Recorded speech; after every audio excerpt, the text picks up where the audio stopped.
And now, everyone, please put your hands together and give a warm welcome to your host, Holly Tharp. Hello, everyone. I am Holly Tharp. I am the Fine Arts Department Chair for 3D Arts, Programs, Game Art, and Computer Animation. So welcome to Commercial Visual Effects. We have a great panel here with us today. I'll start with Culley. Culley Bunker, founder and lead visual effects artist, Skulley FX. Mike Cardwell, next over, creative director, Digital Brew. Nathaniel Howe, creative director and partner at Nathaniel Howe Studios. And Brett Novak, Filmmaker. Let's welcome them.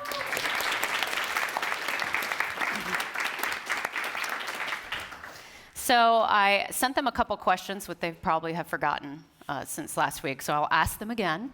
The first question we have for you is a statement. Visual effects, art or science? Discuss the importance of both physics and artistry. Who wants to start? I'll start. It's like peanut butter and jelly, Holly. I mean, you need both. No, seriously, I mean, Delicious. you know, I think the best artistry that, for me personally, is when, you know, the science and creativity blend together. And what's interesting about that is they're, you know, two different worlds in a lot of ways. But, you know, can you make it technically look good? Can you make it move correctly? Does it look right? Is light bouncing off of it correctly? All those sort of thoughts, all the science behind that, it's all important. But what will take you beyond just being a cog in a production pipeline is then, can you apply that with a creative heart? Can you apply that to a brief? Can you abstract it out? Can you make it have personality? Can you own it? I mean, there's something to be said for just knocking out photorealistic graphics, and it's an amazing skill set, and that's something that's needed. But in my world, what I'm always looking for, does somebody understand science? Does somebody understand the technical side of how to make it look good? But much more beyond that, can they own it, and can they add a point of view to it? Can they add a style to it? Can they add interest to it? Can they make it shape? Can they shape it into the brief and apply it in a way that's stunning and gets somebody's attention? Yeah, I would say that something I kind of learned along the way is that we tend to approach it as a craft versus an art, where it becomes more the science-based kind of question. The idea of like building your tool set in a way to make it look correct. But the correct aspect is a very like artful thought process. You know, when you look at, if you're doing compositing work and you're trying to make, you know, you're trying to take somebody out of a scene that was walking in the background or a logo or something, it's not a very like romantic viewpoint, but it becomes a conversation of, does my human eye see it and does it look right? And it becomes more of a conversation about light and the way like my brain looks at it, and is it like feel right, you know, on this kind of level. When you move into motion graphics, it's obviously more in tune to the idea that it's an, you know, an artful response, but, you know, without the technical tools to, you know, to accomplish what's in your head, and this is how I feel about all visual effects. You have something in your head that's more romantic and art-driven, and the whole point of going to school and having experience and practice is a little less romantic. It's more building your science toolkits so that this way you can accomplish what's in your head on a romantic side, but you have the knowledge of how to actually translate it onto paper or screen for that matter. Yeah, I think I thought about this question before you asked it, and I think that the art really comes from like the idea of what you're going to create, and the science is just executing that plan so that it feels like what you created feels like it belongs and it doesn't stick out and doesn't take the viewer like out of the story that you're trying to create. So, I mean, that's probably in its simplest terms. I think what you guys were saying, you know, is pretty much the same thing, but. Well, there's a big reason I got into what I do. I am not a good designer like Nate and his company does amazing work. I know it looks real, and to make something look real, I feel is the art that I found. I've done graphics and stuff. I can get around it, but I really like to make things look real, or hyper real, if you will. One note you'll always get from clients is make it more organic. I don't know how many times everybody's heard. I hear it a million times. So. Think about that right now, and when in the future when you get asked that, whenever you're doing graphics or anything, think about, does this feel organic? Is it supposed to be organic? Does my client want it organic? Is this water organic? So I would follow up that question with, what's the main differences in filmmaking versus motion graphics versus the other animation, like within the industry with physics versus artistry? Do you find you can push artistry more in one than the other? Personally, I think, I don't know, I think they kind of tie together because ultimately anything we're doing is trying to tell a story. I don't think I really understood that till much, much later in my career. Like when I was going to school here, it was like, oh, I'm passionate about motion graphics, I'm passionate about creation, but it was more technical minded. And, as I went into filmmaking, years later, and after I had, a full career in visual effects, commercial work, music videos, working with Culley a lot, I shifted into filmmaking, directing is what I do now. So it's obvious, like, oh, of course, storytelling. But now that I've kind of stripped away a little bit of my, I would say like left brain. I have it there as a toolkit, like I was saying, but I'm embracing more that side of myself. I can then go back and look at everything that I had been doing before, the visual effects side, the film industry side, and realize like, we are here to tell a story. Yeah. And exactly, as I said, our job is basically to make it where we're not breaking the story. So in something like compositing work, the goal is, you'll hear this a lot, that like the best visual effects artists, you never knew that they actually touched the screen for that matter. Mm-hmm. But that's because, the connection with another human is key. And so we're there to support the story and to, what's gonna move the story along further. So, in a sense, filmmaking, visual effects, and motion graphics all have the same point or same thing to accomplish in my head, whether they're completely different actual like stories themselves. Yeah, and to echo on that, I completely agree. And I think, not only just to tell a story, but then, if we're using motion graphics or even visual effects in a commercial campaign to try and influence action or to form an impression. That's still happening in films anyway. You're still influencing the way somebody feels about a scene, a character, a moment, a particular arc in a story. But what to me is really interesting is when you understand the tools well enough that they're second nature, and when you start to get a workflow where you can really kind of execute what's in your head, then at that point you could start to apply that poetic, romantic, vision and abstract it or take it somewhere different. Or all of a sudden you're not making your choices based on the technical limitations or understanding or lack thereof or whatever that you have. You're making decisions based on how you want people to feel through your creativity, through your project, through your film, through your animation, whatever it may be. But at the end of the day, our main job is to entertain people, to take them out of their current moment and get them engaged in what they're looking at. I find in the specific thing that I do, it's more of we're fixing the frames or the image to not pull you out of the story. This person's got a big pimple on their nose. All you're going to stare in the shot is the pimple, and you're not going to think of what they're saying. So the seamless stuff goes into applying our techniques to make sure that your eye and your emotion goes to what it needs to and not get distracted. Yeah. Walter Murch wrote a book called In the Blink of an Eye. He's a famous film editor, and he kind of breaks down the important things of what makes a great film. The two biggest things were emotion and story, and everything else was kind of secondary. But I think that kind of goes with what you guys are saying. Like, we want our viewers to like feel something, and we don't want to do anything to take them away from that. That's the most important thing. If you remember any film that you loved or any commercial that you liked, chances are you felt something. You cried, you laughed, or whatever the case may be. If you're creating a commercial that you want it to be memorable, you want to create that feeling so that they're going to want to buy that product. So I think visual effects, filmmaking, motion graphics, all work to create that goal. Like, are we telling a good story? And most importantly, are we making somebody feel something when they watched it? So. Nice, thank you.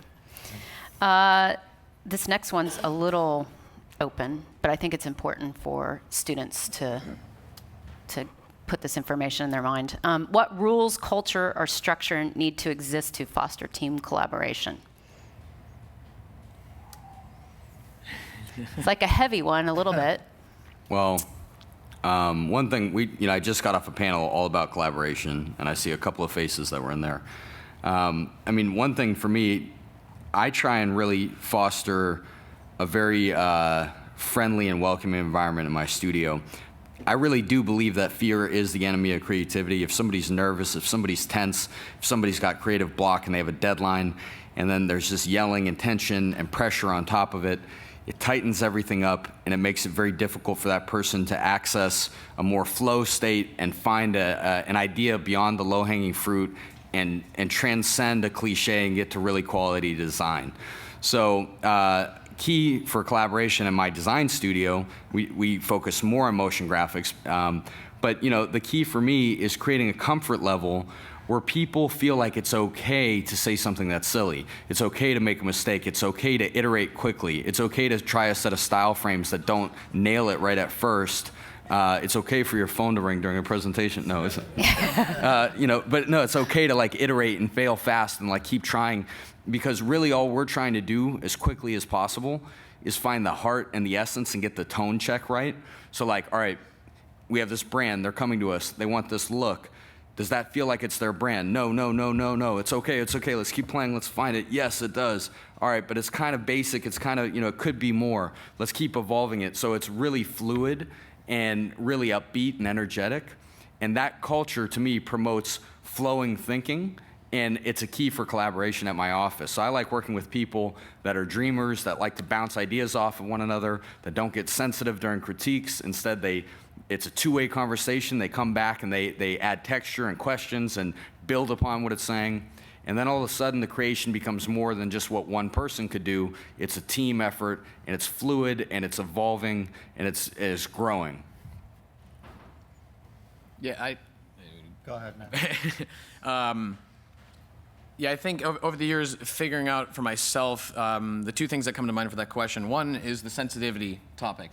A lot of my career, something I learned much later on, was the ability to essentially strip away your defense mechanisms. Because ultimately you're working, you're doing a project for yourself, that's a whole other ballgame because you are your harshest critic. So you end up defending yourself and then offending yourself constantly back and forth. And it's not conducive to actually making good work. And then obviously, in the exact same respect, we bring this to, if we're working with a team, and you're sitting in a room with people, and you're all working crazy hours and working really hard to do something for a client or whatever, that when it takes a lot of vulnerability to bring your work to somebody. You guys all know it. Like, you create your projects and you put your heart and soul in it, and it's scary to put it in front of people. Because A, you already know the things that pop out to you. Oh, I wish I had more time to do this, and this. But there's no time for that, in the actual field. And so you have to be able to put yourself aside and go like, all right, the reason we're having this conversation is so that we put out the best work possible. And the more you're defensive in the process, and you go like, they go like, okay, my thoughts on your thing is, yeah, I know, I didn't have enough time. Doesn't matter. They don't care about that part, and not in a malicious way, but in a like, I know, let's get through this. Let's find a solution to the fact we don't have 2 extra days of this project. Let's do this together, because you just hit your head on the table for 20 straight hours. You couldn't figure out, I don't have more time. That's the whole point of collaboration. And so in the same sense, in a broader term, being a good person to the people around you, you may be an amazing, amazing artist, but if people don't like you because you're mean and tough to work with, they will not hire you. I've learned this through the years that, even myself, if I'm going to hire somebody and I'm going to sit in an edit bay, or a VFX office for, you pull crazy hours at that point. You don't leave the office. The stories I have with Culley, you just don't leave the office for literally days. You sleep on the couch sometimes.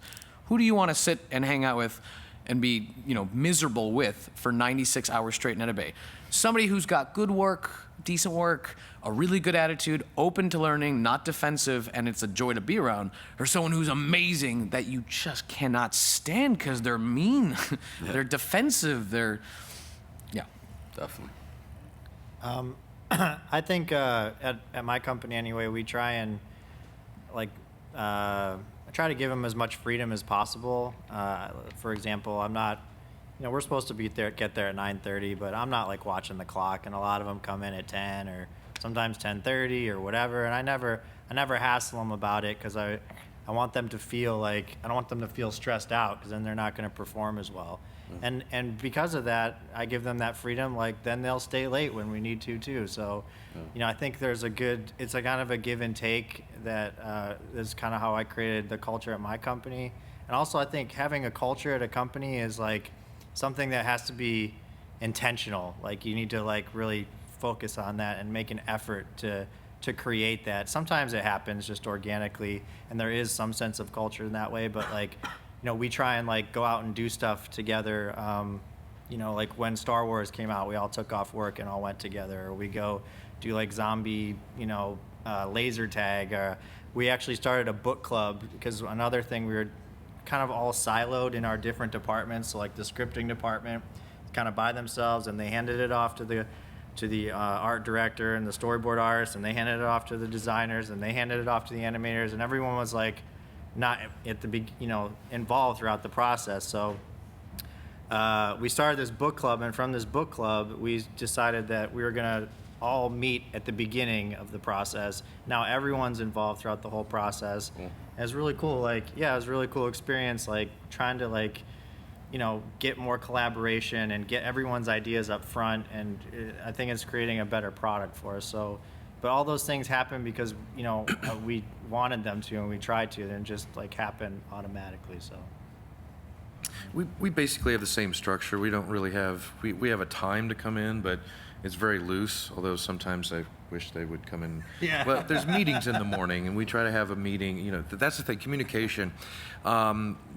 Communication is big between a small company trying to get out a lot of work in a short amount of time. And we try to set communication goals and meetings, have a meeting before every job. The thing is, we've been working together for so long, we fall out of that sometimes, and I think it hurts our efficiency.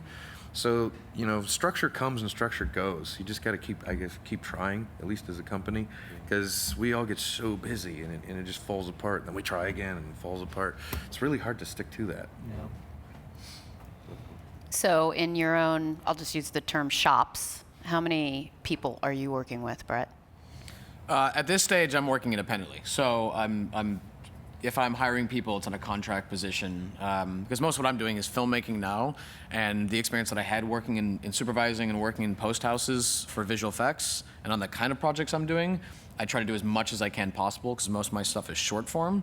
But it's still, if I'm bringing in people for things, it's a very intimate setting. It's very, So it's important that you like each other. very, very important, because you get to know everybody well, and hopefully those people are people that are nice to get to know well. Yep. So. What about you, Nate? Yeah, for me, everything is driven by the creative. I mean, before I started my company, I freelanced for 10, 11 years in LA, New York, and overseas. I worked for a lot of different companies. I met a lot of different artists. So I have a few key people that are always at my office. Actually, the 4 people that are there right now, they're all Full Sail grads.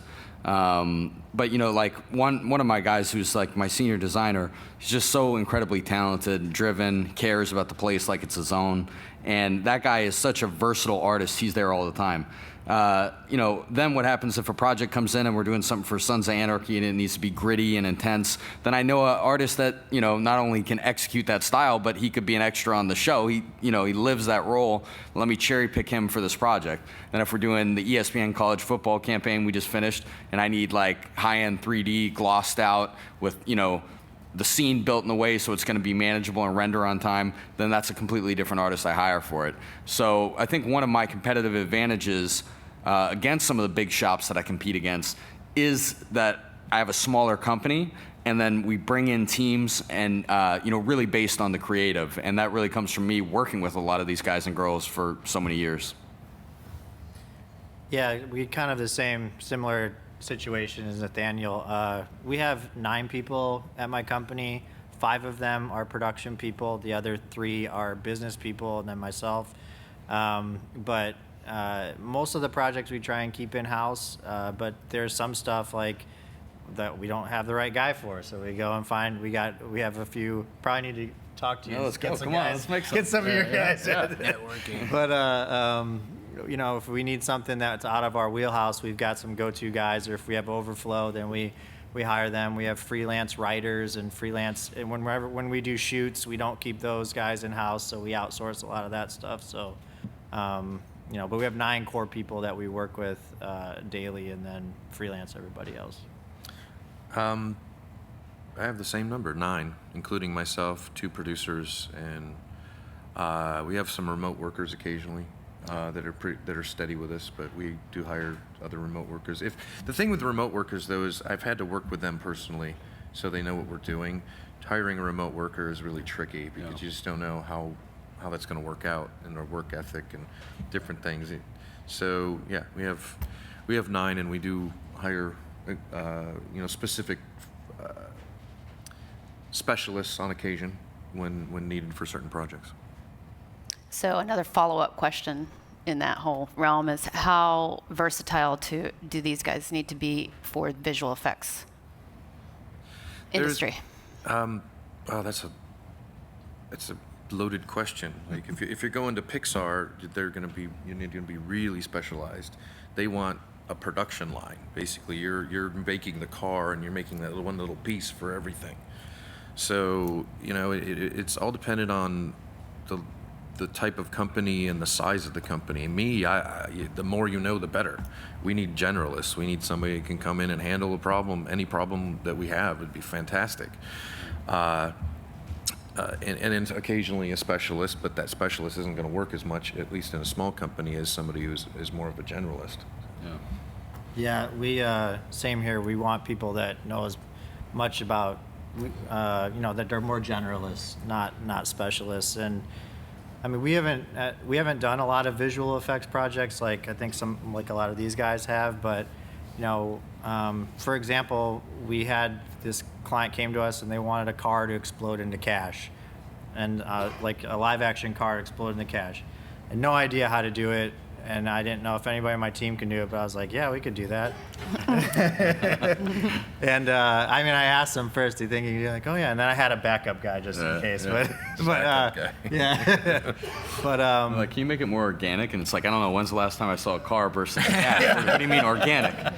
But we took it on, we did it in house, and it looked awesome. Like it looked like real cash. Yeah. So it was really cool, but. And I kind of lost my train of thought. Yeah, so we're looking for more generalists. That was something we did in house. That's what I was getting at. We just did it ourselves because we had enough experience to get it done in house. I lost my train of thought thinking about exploding cash cards. Yeah. They're gonna have one tonight at the ceremony, by the way. No, like for me, the visual effects and motion graphics and the differences of it, a few things I want to touch on. Culley is absolutely right that, where you're going to work and what you're going to do, if you have an awareness of that, that's so critical because when you're in that interview process or when you're thinking about the reel to send out, especially for like the CA students in here, like, sometimes there's blanket advice given like, hey, make one reel for this and another one for that and another one for that.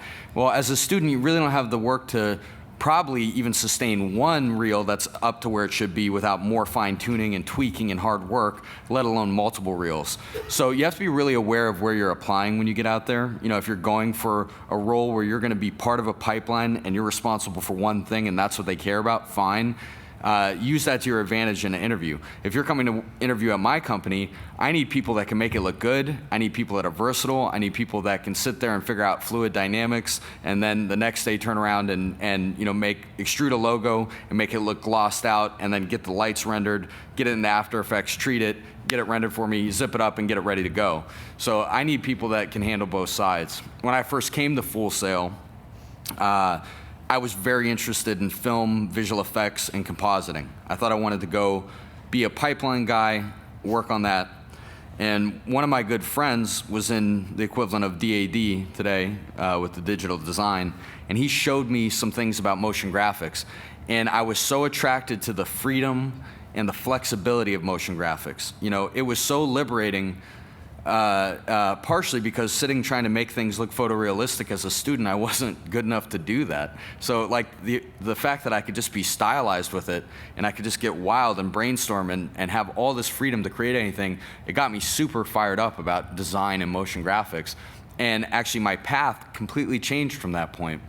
Now, the real trend in the industry right now, some of the best shops in the world, shops that I admire, shops that one day I hope I can grow and make my shop as successful of, like, as is like PSYOP or the Mill, places like that. And what they're doing is they're taking the heart of what Holly's asking about with the technical chops, the visual effects, the hardcore CG pipeline guys, with the design, heart, style, and storytelling of a design shop like mine. And they're weaving it together. And that's why the best ads in the world you see have these just vivid and unbelievable quality effects, but they're like really cool. And it's like, how did they even think of that? That's what I'm really attracted in that whole kind of scene. The last thing I'll say, because I know we have a time thing here, is as a business owner, it's a very big difference if you're going to do visual effects or motion graphics. I mean, it's huge. Cash flow, margin, investment, cost of forming a business. Some of you kids that are here and when you graduate, you want to start your own visual effects company. That's great. I'm not here to stomp on dreams, but the thing is the investment in infrastructure and pipeline that you need to do that in a way that you're going to compete in a marketplace is significant.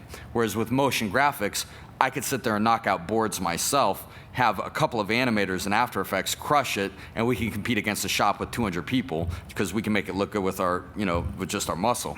So it takes a lot of money, in my opinion, to compete on a high level in visual effects. So as a business owner, I personally go after more motion graphics jobs, Yeah, to echo that part of essentially not being a jack of all trades, master of none, I feel like, so the specialization, is important, and you're hireable when you're hireable. That's almost kind of the problem sometimes, because if you're entering into a field, wherever you end up, Vancouver, LA, New York, whatever, you're also entering the field with plenty of other people, and you'd think being, specialized would, be helpful, but then you're competing with people on a high end. And if you're just starting out, you're much more valuable to, specialize, go to school, find what your passion is. That's really the thing. Find what you love to do and learn as much as you can, but never stop teaching yourself outside of it. The whole thing of school is you're here to learn how to learn. And so when you leave here, you're going to keep practicing and building the experience with your specialized tool, but never stop watching YouTube tutorials. I don't take that advice as much as I should. Yeah. We talk about this all the time. Just generalize, a way to put it, but just be available on many fronts, because people will bring you in because you know enough of something they don't, and then they get to know you on that level, and they also find out, oh, you're an amazing flame artist, oh, you're an amazing, modeler, texture, compositor, whatever. Then you're creating a relationship. Yeah, because the only real way, the most important way to make, or most consistent way to get work in this industry is connecting with people and making relationships. This networking thing is key. That's the whole thing of your work may be amazing, but if I don't like you, there's a side note, of something that people probably don't think about learning is scripting, Python scripting. Totally. There's so many jobs out there for scripting that they can't fill them.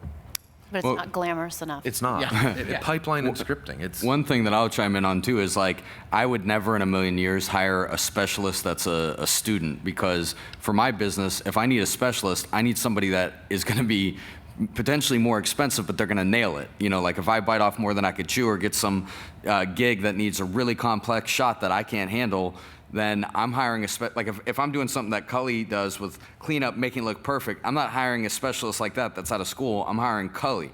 You know what I mean? I need somebody to nail that. So I think that's something to pay attention to. If you have brain surgery about to happen, you want somebody who has experience, Right, not right. just enthusiasm. Yeah. Or if you work your way up, I hope, mark that on the tape. That should go on the, that's a good one. the highlight reel right there. That's money. There's hashtag. Thank you for those answers. So, what project have you worked on that has made you most proud, and why? It could be more than one, but was it the management, the art, the team, public recognition? Honestly, so I worked on a lot of really cool commercial projects and music videos, along with Culley, that were really cool. They're really cool to talk about. Me personally, my shift into filmmaking, independent filmmaking, travel, I've done 25 countries over the past 7 years. It's something I never really even considered before entering that direction. It was almost by accident, oh yeah, I should go do that, go to Spain. That was my first one, going to Barcelona to film something. And then I caught the travel bug. I was like, what am I doing with my life? I need to be doing more of this. But I've shot skateboarding over the past X amount of years, which isn't a very glamorous sounding thing, especially when you go to school. It's like big Hollywood things, but like, you know, my whole thing is I shoot cinematic skateboarding in spots you never would think about it in the first place. You know, skating temples in India, streets of Morocco, China, and such. And it was great that most recently, I shot one in Japan. That's my most recent one. I'm in post right now. But one I did the year before, I shot in Armenia. I spent 2 weeks in Armenia shooting an extremely VFX heavy piece. And that was, I appreciate that. It was a concept that I had in high school that I did. I was teaching myself After Effects. And I think that was the project I used to teach myself beginning stages of After Effects and roto work. And then it's essentially a skateboarder going forwards and a skateboarder going backwards, and they interact. And then when I went to Full Sail, I used some class, and I wasn't really learning at the time After Effects or anything, but I used that, whatever class it was, to do it again, to do like a new version, like an updated story, and heavier on the VFX side. And it was worlds better. But by my now standards, it was it was a thing I shot, 10, 15 years ago, and I did VFX then. I got a budget, these people from Armenia reached out to me and said, like, we got X amount of money and we love your film work. Would you shoot something here? And I was like, you know what? I want to finally do it. Like, I want to finally do the piece I've been trying to do in the way it's been in my head. Now that I have the tools and I got a little bit of a cash to do it, it's a skateboarder skating through the streets of Armenia, and everything is in reverse around him. Every shot, cars driving backwards, birds flying backwards, and it's fully composite work. There's no pretend work to it. And that was like telling that story and having it finally be what was always in my head that I had no idea how to really do. Finishing that piece, no matter how it would do in the future, was like, I still look at that as like, I can die now. You did I can it. die happy. I have that piece out. It's awesome. I don't know, we've had a lot of projects that I've been grateful for, been excited about for different reasons. We recently just finished all the ESPN college football promos and campaigns. One aspect I was really proud about on that was, we're competing on that pitch. It was a high-profile job for a big network, for a big property they have, in a sensitive time in this network's history, with cord cutting and things happening and numbers changing on viewership and things, even for live sports, which was always considered like untouchable in terms of television. But what was exciting to me was we were competing against these other studios that had so many more designers on it. And it was a very small, focused team. We flew to New York, and we pitched it to a big war room of, 30 executives from ESPN. Got them fired up about it. They called us 2 days later, and we won the job. And to me, that just really embodied like that, you don't necessarily just need to like have a ton of extra cash and 100 people sitting around that, passion, hard work, and determination. You could take out a big shop and you could win a big job that's high profile. So that like embodies a lot of what, as a small business owner, we're trying to do every day. In a different sense, one thing I'm really fired up about is we've been getting so much big design work for virtual reality experiences on the Vive. A lot of them are, agency connected to a big brand. So right now we're working on one with Intel. And what's so fascinating about that, is that you get to, I've designed for film and television and print my entire life. So to be able to step into the world and walk around and pick something up and move, it's just so wild to me because it's just, we've been constricted to a flat space for so long. So like to be able to step inside of Maya or Cinema 4D in your world is like surreal. I think the first week we got it in the office, like productivity was down like 1,700%, but it was worth it, So that's been really challenging and rewarding and just wonderful. The technology right now with Octane renderer and the GPU renderers and with some of the VR stuff that's coming out, any of you kids in DAD studying cinema, you should look up Octane renderer if you don't know it. We just did a project for the Golf Channel. Chad Reed, some of you saw him speak yesterday. He was my client on it, creative director of NBC Universal and Golf. We had this project that would take 8-9 minutes a frame to render in physical renderer, probably with some noise, probably need a few re-renders and patches. Octane, we had it down to 15 seconds a frame. So as a creative person to be able to generate things like that quickly, unbelievable. As a business person to be able to generate things that quickly, unbelievable. So, I'm really fired up about the team I have and the technology and how everything is moving. The one that sticks out for me is probably the very first visual effects project that we got. And we've done like, videos that have like live action with like motion tracking, like data graphics and stuff like that. But this one was for a film company. It was a logo animation that comes up at, before the film that they produced, like the Paramount, Mountain and the Stars. It was like one of those basically for their company called Rainmaker Films. And, we came up with this idea to have this girl on a beach with a storm, and she's like opening this umbrella, and these waves are crashing in and all this stuff. And we really just had no idea how we were going to do it. So we knew we weren't going to be able to actually shoot that, but we were going to try and do it in post. And we pitched it, and the guy liked it, so we went ahead and did it. And how we did it was we shot it in my garage. We just threw up a green screen, got a leaf blower, and this girl with a big wig, this like Amazon-looking wig, and we're like blowing her like this, and she just raises the umbrella. And we put it all together with these, Photoshop and footage and stuff, and it looks like when people see that, they don't know we didn't shoot it on like a stormy beach. And so that felt like awesome. It's like the first time we tried it, and it like worked, and the client loved it. And there's some films that have been at the theater and on iTunes that have that thing at the beginning, and that was also a really cool feeling. So it's our first kind of entrance into like Hollywood, I guess. Most of our stuff is commercial work, so that's my story, I guess. I've worked on so many, and I've always given. I come to this Hall of Fame often, so I've told this story many times. So I'll try to skip through it and come to some newer projects. But I really liked working on Lady Gaga's Bad Romance. I don't know if you guys know that video. It's like 10 years ago, so you're all probably like 6 years old. But I had a lot of input with the director, and she was just breaking out at the time. And there was a lot of effects in there that actually became kind of a cultural thing. I mean, the big eyes for Lady Gaga. Japan made these. It was a craze in Japan to wear these big contacts to look like her. So, and that was what I did. So it's kind of neat to see the culture that came out of it. And it's just such a huge video. It just really, the director was happy, everybody was happy, and it was just, we almost won an award for it for visual effects. It won every other award that year, but the visual effects award. But just thinking of the girth of work that I've done that you've probably seen many times, something I've worked on. It's insane the amount of views.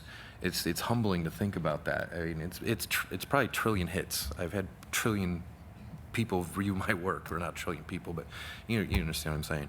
But recently I worked on a VR music video that it felt like an accomplishment because we'd never done it before. I had a friend of mine that had worked on it, and he came in and we did this video we've never done before. A lot of new stuff, a lot of hiccups along the road, a lot of problem solving to be done, and we put out a good product. I mean, 2D wise, if you watched it, you'd be unimpressed. But when you put that mask on and you're in there and you can look around and be listening to that music, it's intense. I really liked it. And then I never want to do another VR project again. It's very, very deep and slow. Octane Render might help. That's why we just sell the look of it and then somebody else builds it. We just dream it up. I'm going to have one more. I recently did a job that I pretty much did almost all myself. I had some support, but I did this Delta Airlines Stewardesses Through the Years. And this girl's walking on a green screen on a treadmill that's spinning, and she transforms from 9 different outfits that from the 1940s to now, and it was just, I really was into that project. I'm like, what can I do to make it better? I can make the buttons disappear, and then they come back over here, and the hat goes away, and then the hair folds out. It was just a lot of fun.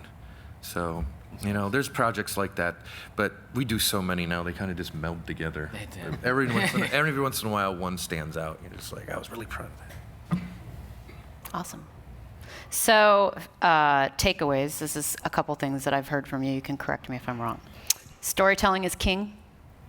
It's the most important thing. Use the tech and the physics to create artistry, style. Be open, nice, willing to learn, and driven. Be around each other in different environments. Communicate. keep up with your personal interests and strive for innovation. That sum it up a little bit? Absolutely. You're good. Okay, so I think we have time, about a half hour, for questions. I know you guys probably have some, and don't be afraid to ask them. We have a hand up over here. I've got Lady Gaga stuck in my head. There we Yeah, I'm Alejandro Martinez. I've met a few of you, and I just was wondering, like, do you guys? I know life gets in the way sometimes, but do you guys ever like take a step back and just admire what you've become and the things that you've accomplished? Because like us sitting here as students and looking at you guys, we're not supposed to put anybody on pedestals, but at this moment, yes, you guys are on pedestals. Literally. Physically and mentally. So, like, do you guys ever take a step and just admire the entire lifespan of what you guys have done and accomplished? One thing I want to say on that is when I was a student here, I sat in what was called Success Seminar. That's now kind of the equivalent of Hall of Fame. And one of the guys, Tim Naylor, that is in the Hall of Fame now, he came and spoke, and I was a student. And I remember thinking, like, man, that guy's work is so sick. I actually still feel that way. And I'm like, God, I don't know how he does it. I still feel that way. I think, I'm grateful. I didn't know where my path would lead, and I'm grateful to be where I am. But the thing is I'm always trying to dream new dreams and expand. And to be honest with you, I don't feel like satisfied. I want to do bigger things. I want to work on, bigger projects. I want to grow my company. I want to try new things and get cool projects and work on things that are fulfilling to me on different levels than just, advertising and branding. So I don't think that feeling probably ever goes away. You're saying that you're sitting here and walking around Hall of Fame, there's people to put on pedestals.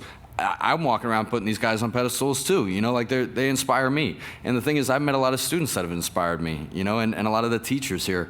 And there's a lot of amazing companies, there's a lot of amazing artists in the world, a lot of amazing business people. So to be humble with it and to keep dreaming and keep expanding, that is always how I've felt with it, and I just want to win more, create more, enjoy more, and keep getting better. That's the way I'm kind of more driven by that than what I've done in the past, I feel like all my stuff is crap. It really is. You're your hardest critic, but we need to. At least I do. Sometimes you just get caught up in working and family and driving to work every day, and you're on the phone trying to make deals, and it's hard to look like that. But you're right. We need to. When I do that, which is very, very, very not often, it makes me smile. And just smiling makes you happy. So sometimes, I've noticed if I'm in a bad mood, if I just smile, puts you in an instant better mood. It's weird. Yeah, that's exactly right. I think most of us, fortunately, occasionally step back and kind of pull it off. But I think the reoccurring theme through most kind of successful people is that you don't ever really want to become content. I mean, you want to feel good. That is important. Having a you moment is extremely important. Something I realize I yell Culley all the time about too. Take a break. You need a break. But it's hard because we enjoy what we do, and you're constantly, not just thirsty for work, but thirsty for satisfying that artistic itch. It's the same reason you guys come here and do crazy hours, because you enjoy the process. That's exactly what it is. It's not just these end products. The end products make you have a moment of pause and go, God, that was worth it, or not, or whatever. But that's not really why you are in these classes. That's not what you're really after. You're not after the pilgrimage. You're not after the end points. The point of the song is not to get to the end of the song. It's the process to get there that you enjoy. And so the second we're done with the project, you're just like, okay, cool, what's next? Put it, as Larry Katz keeps saying, I love hearing it. He goes, all right, put it in the rear view. All right, move forward. Great, you did wonderful. What's next now? It's funny. I like to think I take drama. I take drama and I make it a product. But you need that drama. I do. You crave the drama. It's crazy that I crave drama. With the process thing that he spoke about too, so many on so many of the other panels when they're asking really specific questions. At the end of the day, the answer that matters the most that I hear all the time, and I want to reinforce here, is falling in love with that process. Like not really thinking about making it or money or success or an award, but thinking about the process. I mean, even when I was a student here, I knew I liked motion graphics. I had some ideas of what I wanted to do, but really what I wanted to do was like when class was over, I would go home and I would start messing around in Photoshop. And then like when I'd wake up, I'd be like, oh, what would happen if I brought that into After Effects? So like you really have to fall in love with process. And the thing is if you don't love the process, you're really not going to like the career, because even though some things seem glamorous, for the most part, you're sitting at a studio just doing the work. You know, so it's like the process is everything.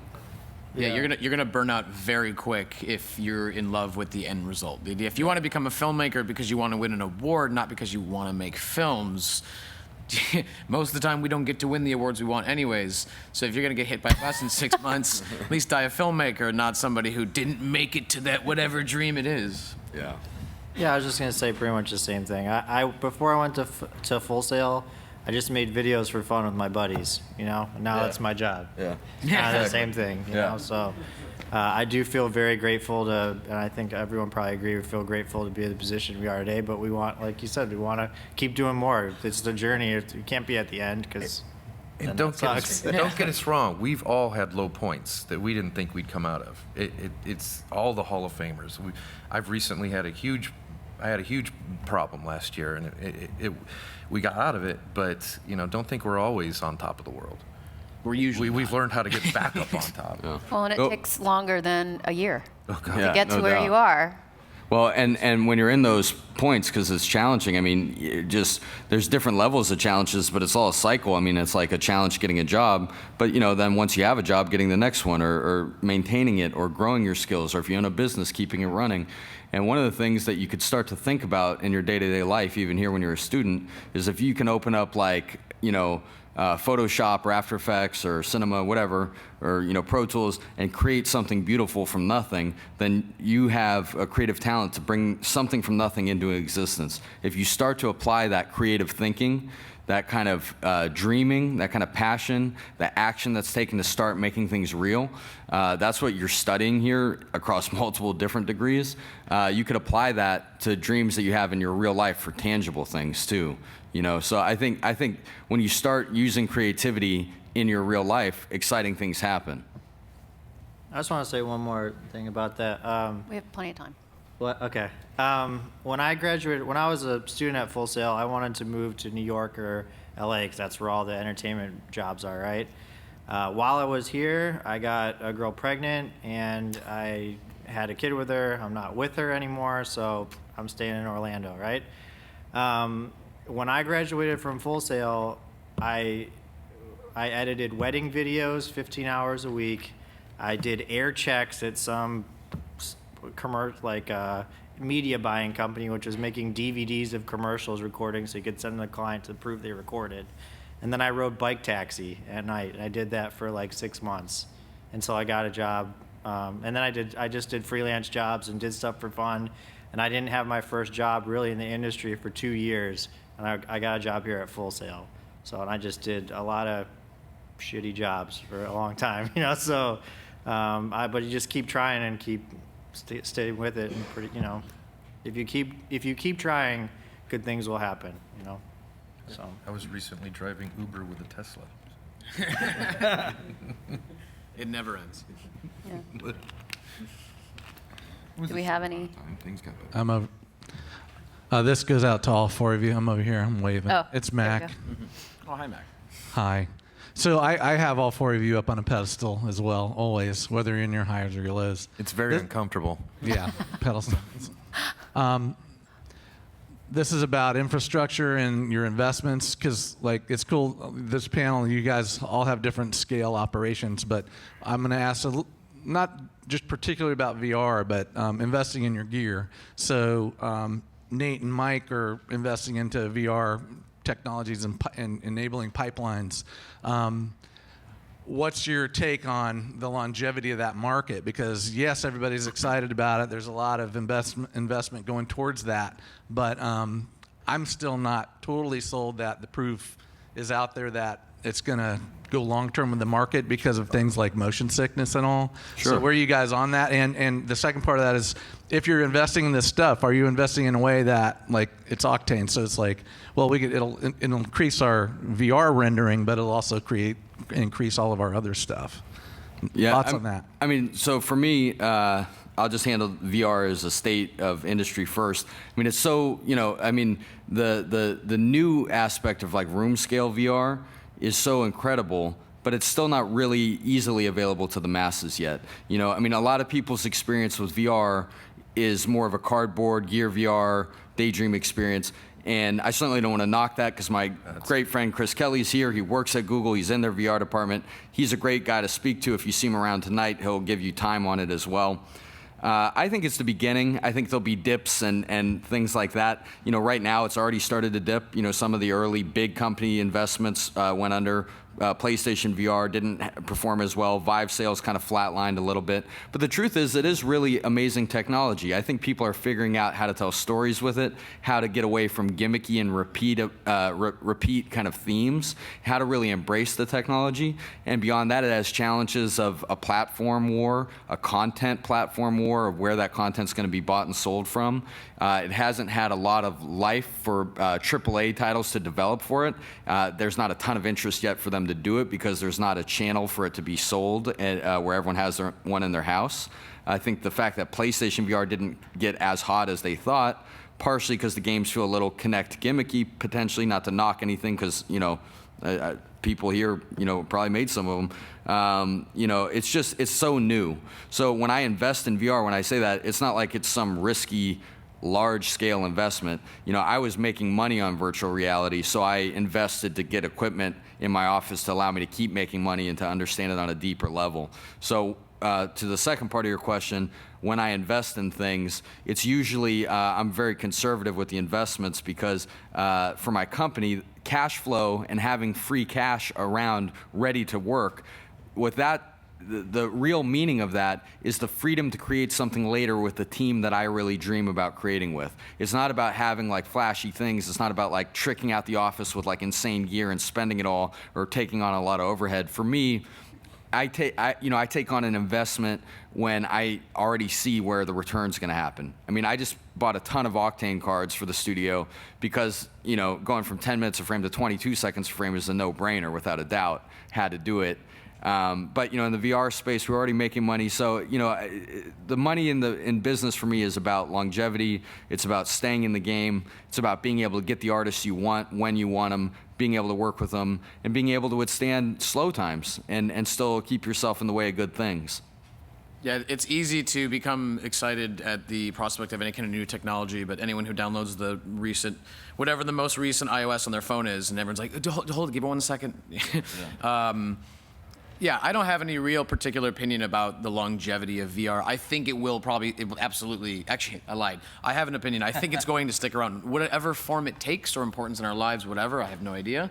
I wasn't personally sold on the idea of something that I felt like I would want to get involved with it. Like I said, I work a lot with YouTube directly. I'll go to the headquarters and kind of work with consulting with them, and then they try to like push like, hey, you should try to push this on your channel. We give you the gear and everything. I've always kind of personally avoided novelty, but I don't want to call this a novelty or a gimmick or anything, but I have this suspicion for myself, because if I'm just doing it for the sake of doing it, it feels contrived. And I'm probably not going to make the best work I could make out of it.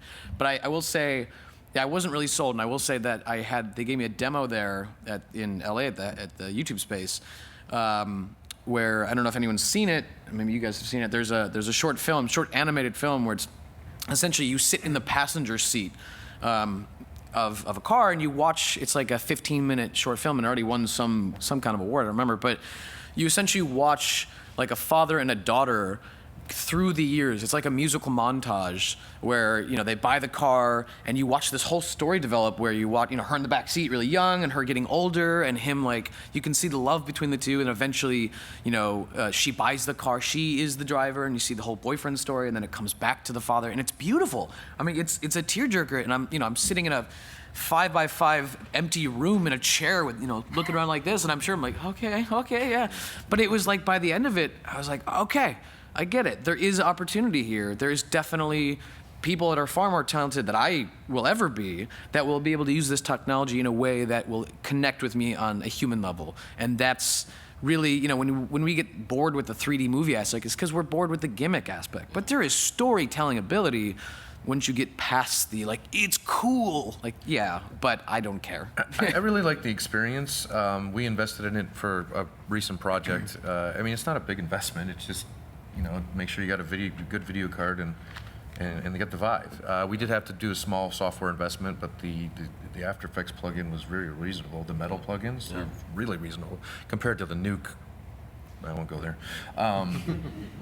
And I really love the experience, but the novelty did wear off on me a little bit. But I really think AR is the future. I think AR is going to be everywhere as soon as the technology gets perfected, and I want to be a part of that. I hope. Yeah, we haven't actually done anything with VR, but I don't know. I'd be curious to see if it sticks around. I remember when they said the internet was going to be on the TV, and I was like, nah, that'll never happen. That happened, so. In a different way, though. Yeah. You don't browse the TV, you stream. Yeah. But if you guys haven't read the book Ready Player One, it's an awesome book about that, so I highly recommend that one. Definitely. I know we have a bunch more questions. Is there somebody over here? Yes. Yeah. Okay. Prior to coming to Full Sail, I had a previous Cinema 4D experience, and I just wanted to know in terms of the renderers, like NVIDIA's iRay or Mental Ray or Octane, as you guys were speaking about, which one is the one that you guys would go to, and what are the benefits between amongst them? Well, I don't use that, but I can. He knows Octane. Have you heard of Redshift? I don't know if they're doing Redshift and Octane seem to be in the same world. Mm-hmm. I think you can get demos of both of them. I would say get demos and experience it for yourself. What's your end result? What are you looking to do? And look at each one and measure them yourself. We're looking at it from a price performance standpoint, and he's getting fast renders that are looking photoreal with Octane, and he likes it. My guys are experimenting with Redshift, so it's just kind of where it would fit for you, really. They're all good products, so That's a good it's really point. tough to. We use V-Ray too, so yeah, and I think there's different things that different ones do well. There's different reasons to use it, but at this phase in your learning, there's no reason not to try all of them. One thing that I would really pay attention to is how these renderers deal with materials. Because, like in Octane, yeah, you could click a button and say convert all cinema to Octane materials. But that's really not going to look that great, and it's not really harnessing the power of it. And, if you're used to working in Cinema 4D in the material editor, it's really kind of what you see is what you get, and you can click and drag, and it's just, it's pretty basic. You could do amazing things, obviously, but it's just right there. Octane is really node-driven, and it has a different language, a different way of thinking. It's not necessarily hard, it's just different. So you really have to pay attention to how you're going to work with materials and how quickly you're going to be able to understand that line of thinking. But I don't know which software renderer will win the race, and it doesn't even matter to me. It's just that's what we're using right now, and it works. We'll just adapt. Do we have any online questions? Okay. Sorry. Hi, my name's Cam, and I was wondering, because I don't know the exact way you phrased it, but you said that there was a point in time where you found something that you really liked to do, and the production pipeline, whatever it was. So my question is how is your journey getting to finding what you really like to do, and once you found what it was you like to do? How did you keep yourself going? And because there's a point where it's kind of you get bored with it, I remember you saying.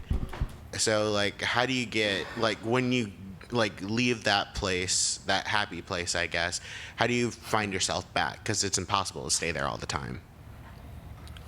I don't know who specifically that was pointed at, but I can say, at least from experience, that I've kind of gone through both sides of being very, what I realized was just being burnt out. And so learning how to give yourself time and take a break and get sleep when you can, because it will take a toll on your mood. and you become bored. I mean, what happened to me specifically is that I worked in visual effects, like I said, at post houses and such, and I just kind of, it was already kind of the beginning of the end for me. I didn't even know it, and I just kind of got bored. That's realistically what it was. It wasn't a challenge anymore, and I think that's actually one of the biggest killers, you know, for any kind of like artistic spirit, and especially when you're working for people, is that if you're bored. For myself, I became like, I didn't even realize it, but I was getting like resentful of the work or the company or whatever, because it was just not challenging, because that's what we want, we be challenged. For me, I've told this story a few times in the past few days, but I got thrown on jury duty for a month and a half, right in the middle of a project. And you can't disappear when you're working at production companies. You can't like, goodbye now. They're like, you're the guy. We don't have another guy. We can't call in sick today. We don't have another guy, not for a month and a half or whatever it ends up being. But so that was like, and I had no choice. I mean, literally had no choice. And so there was tension already at that spot. But it all kind of came together in this way where I took a break. All of a sudden I took a month and a half off after spending years in the industry and years here at Full Sail. And by the end of that month and a half, I quit my job and went freelance and figured I was just going to keep doing what I did freelance. And I figured that was the change. I mean, that was like a part of my life I needed to reach. Coincidentally, like I grew up skateboarding and filming skateboarding, and I happened to post a video that same weekend that I was like officially doing my job, and the video went viral. And the short end of it is basically it completely hijacked my career towards directing. So I'd shoot my own skateboard stuff. It would do really well on the internet. It would get in front of a pair of eyes that worked at Mercedes. Then Mercedes would reach out to me and say like, hey, can you go do the same kind of thing you did, but shoot it with our car in Morocco? Or can we fund one of your skateboard projects? Actually, our first real job we did together is they funded one of my skateboard projects. I shot this Spanish skateboard in an abandoned water park in California. But like that's kind of been that relationship. Then like, oh, I can do this. I can pay my bills. I can do what I want to do. And then I can like do commercial work and so on. Well, yeah, and I think that at those moments in time, like the answer to me is curiosity. Like curiosity cures boredom. And while you're here at Full Sail, there's so many people around you that are passionate about things and that like are trying to get somewhere.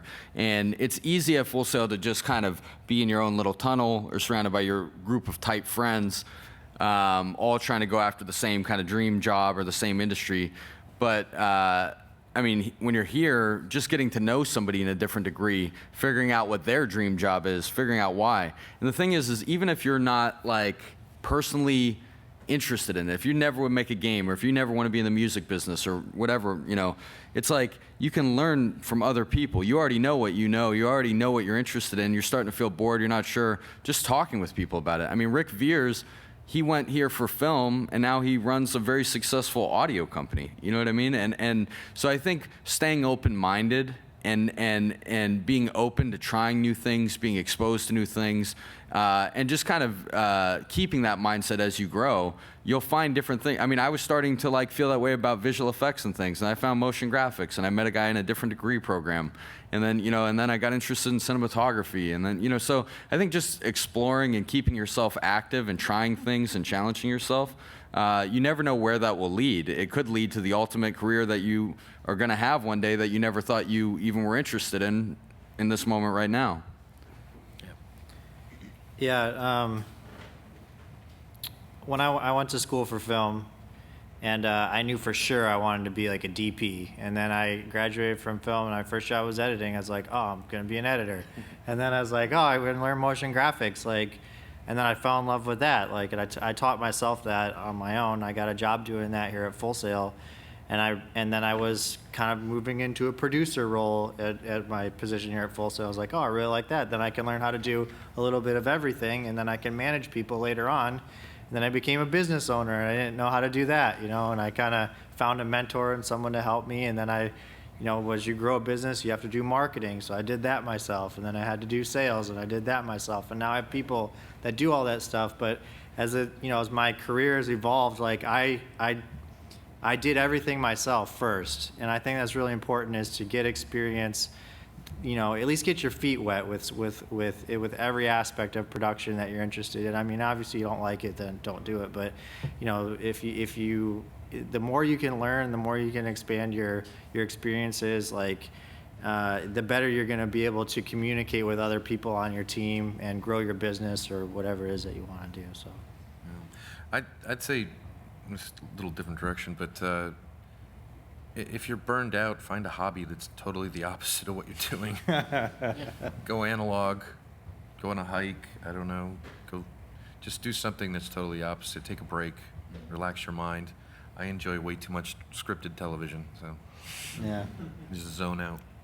I feel like that is very true. The one thing that I feel like, though, is when you're here at school, this is such a rare period of time in your life. Like, when you get out, it's so hard to be surrounded by people that have similar dreams and hopes and goals.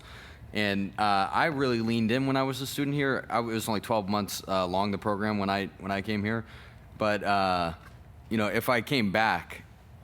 if I ever came back here, I would lean in so heavy. I mean, I would be asking everybody what they're doing. I'd be trying to get into every lab to sit in, figure out what's going on, just because it's such a unique place you're in right now. I mean, the equipment that you have access to at this school, and they don't pay me to say this, it's true, is like, you go out to LA or New York, you can go to some of the biggest places in the world. You guys have like the same equipment, if not better here. They have better ones. I mean, see better. Those 620s? Yeah, it's ridiculous. So M6000, 24 gig. They're it's awesome. like leaning into that, getting exposed to different areas of that. I think it's really important while you're here.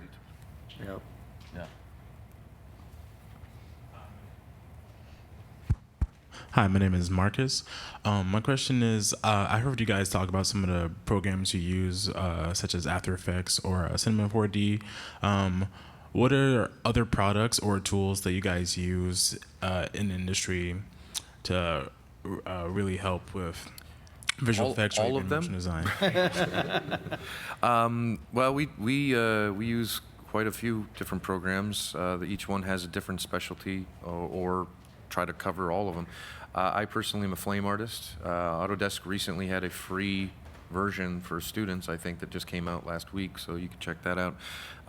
Synthesize for tracking, PF Track for tracking, After Effects for effects design, Nuke for heavy compositing, and I think there's another one in there. Mocha's bad. Okay, I don't know if I can say. You can say It's it. badass for rotoing and tracking. It's just, it depends on what you want to do. We do a little bit of everything, so we try to have the most tools. We have Maya and 3D Studio Max, so. For motion graphics at my company, we pretty much only use After Effects and a lot of plugins for that, and Cinema 4D, and that's it. So. Yeah, I mean, we use whatever we need, but for the most part, the Adobe Suite and things like that. But I think the real thing is beyond the plugin, beyond the tool, your brain and your heart and your eyes and your ears. And it sounds cliche and silly to say, you're here in school, you're learning how to technically use software and how to apply, your creative eye to that. But that's just the beginning. I mean, you got to get to the point where it's just seamless and you're just like, the tool is invisible and you're just creating with your heart, your mind, based on a brief. One thing in the design world it's not frowned upon, but it's just it looks basic, is when you see somebody with a style frame or a look that just looks like a stock plugin, or like if I see a demo reel with just like a stock plugin on it, it just feels like there's no heart to it. It just feels like it's robotic, or like, we could have a robot do it, So it's like, not the tool, it's like, what can you do with the tool and why are you doing it with it, and the thinking behind that. So I just wanted to stress that to everybody. I think regardless of what program you're in film, it's like, not what lens, it's why are you picking the lens. Yeah, it's a hammer. What are you going to do with the hammer? Yeah. Yeah, the paintbrush doesn't do much if you don't care to sit and actually learn to become an artist. Do something. Same thing. I personally, same kind of programs. Adobe Suite is kind of my main. After Effects, Premiere, because I do a lot of editing. But yeah, at the end of the day, all of these programs are going to mean nothing in, I'd say 10 years, but 5 years, 2 years. Everything changes, but try not to walk out of here as just a button pusher. Understand why are you pushing the buttons, because then no matter how big the button is in 10 years or whatever the process is, you understand that you're trying to learn how to translate something from here to here, so it doesn't really matter what the program Won't be is. buttons, it'll all be mental. Back to the artistry, right? Yeah.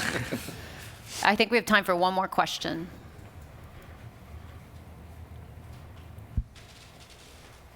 Over here? Okay. Sorry, it's hard to see you guys. My name is Kadeem Scott, and I'm currently in the computer animation program. And as business owners, what do you look for out of graduates in that, I guess, degree program for hiring, basically? We had a good conversation about this earlier, and it kind of ties into some of the things we were talking about a pipeline shop versus a boutique studio or something like that. You know, it's like I run a boutique, smaller design studio, so I want somebody that's going to come in, and I want them in the interview to articulate what they're going to do at my company and how they want to be a part of it and how they want to help it grow. And it's not that they're coming in arrogant like they can solve everything or they know everything yet, but it's the fact that they realize that they're coming into a small team and they're going to have potentially a significant impact on what we're doing, and that they see the gravity of that, they see the importance of it, and they're thinking about what matters to me. That matters when you're dealing with somebody that owns the company that's interviewing you. It matters in all cases, but then look, if you're going to work with Jack Geckler at, where's he at, DreamWorks now? I can't remember. Digital Domain. It's like, and you're meeting the recruiter. Maybe it's about talking to her about, how you'd like to become part of a team. Maybe it's talking about how you want to grow and get to know their process. So I think just knowing what type of place you're going to interview at and paying attention in the interview and being able to kind of not just talk about what you're going to get out of it, but to be able to speak about what you want to give and the reason why you want to contribute and what you're going to take action and do and hope to grow and provide for that company that's taking a chance on you.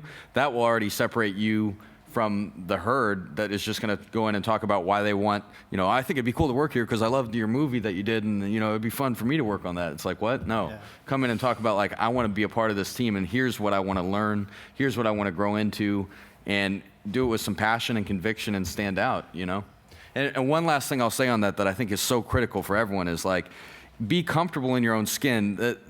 I usually see one of two directions. I usually see, like, arrogance and, like, kick your feet up on the desk type of attitude, like, I'm so good, I just graduated and whatever, and you don't really know everything yet.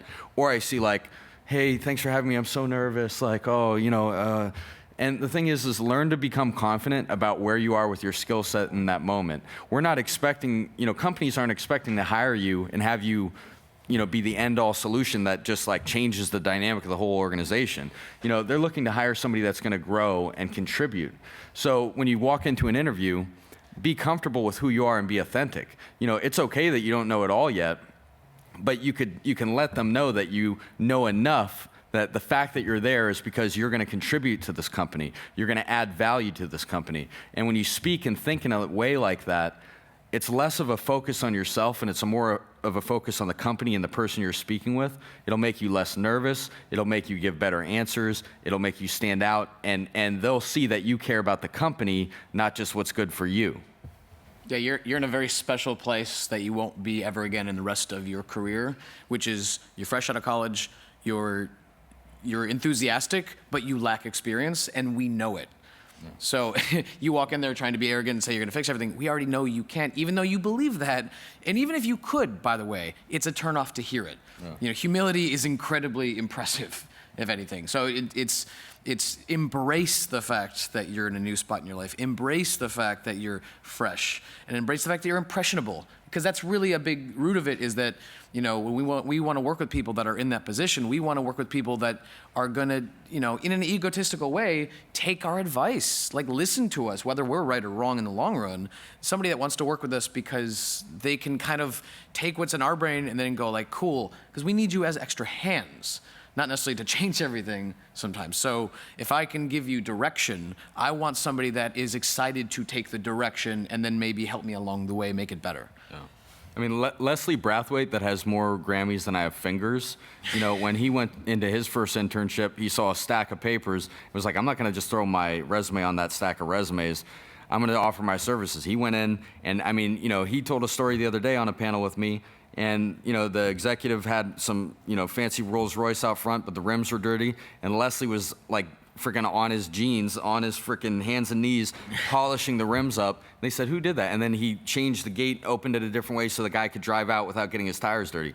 Now Leslie is a brilliant force in the music industry. I'm sure when he graduated, he was smart and good at what he did, but he was there polishing rims, and he told that story yesterday because he showed that I'll do anything to get into this opportunity to work with you, and I'll show you I'll go above and beyond, and nothing, I'm not above anything. So he hustled, and look where he is now. I mean, he had the talent, he had the drive, he had the humility, and he backed it all up. Yeah, all those things are super important. And another thing that we talked about earlier today was when we're hiring people, like the very first thing we look at is your work. Like, so you want to make sure that while you're here, you're spending as much time as possible, like doing extra projects. Like the stuff you do at Full Sail is great, the stuff that's required. But like, we know when it's like, that's all that's in your reel. Like, I mean, you're in animation, right? yeah. Do you guys do like a small short film, or do you just have walk cycles? Like, do a short film with your people. Yeah, exactly. Show something that is cinematically Shows off your skills. That was not rhyming. Stimulating, isn't it? Cinematic. There you go. Cinematically stimulating. Get with your coworkers and do something like that. So then all of you in a group have something to show, instead of just the basics. Yeah. So that shows effort, and that will show people that you a bigger piece of what you can do. And one other thing we spoke about earlier is we had a question in one of the other panels where a girl said, hey, every opportunity I see, it says that you had to be a designer and an animator for 2 years to apply, so I can't apply, what do I do? And the thing is you need to get into the mindset of that, like, it's a double-edged sword because you can take it too arrogant and you won't get hired anywhere, but you also can't just be like, oh, it says that, so I can't apply now. Focus on the work, focus on the product, focus on making the crafts better.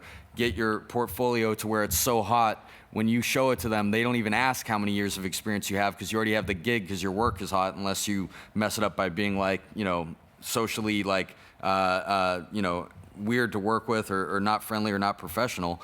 But like, make the work so good and make your attitude so good that no one's going to question you. Yeah. You're going to be able to transcend things. I mean, those rules are there to keep out the lowest common denominator, so they don't have to sit there 11 hours a day looking at terrible work. So, when you see rules like that, the way that you get to bend those rules or get around those rules, and I say that with a light touch because you don't want to try too hard to do that and come across arrogant, is crush the work that you're doing, make it as good as you can, own the fact that you're still new but you're passionate, here's what I have, be proud of where you are, and then get in somewhere, But don't ever let, like, hey, 2 years plus, I mean, don't let that not prevent you from getting a resume out to them or a reel out. I was just saying, I've never once in my entire career been asked about my degree. Yeah. That's a key part.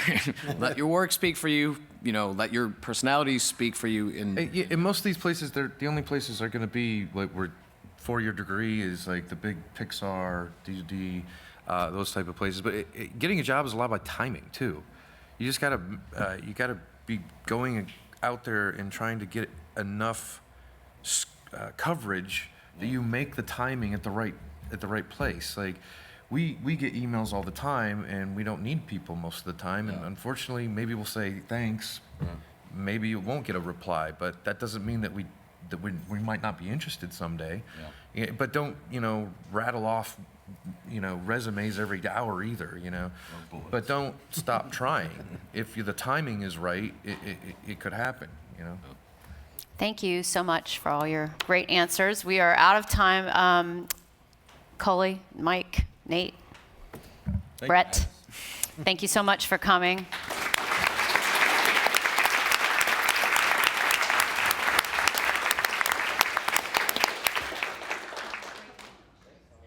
Ladies and gentlemen, at this time we have a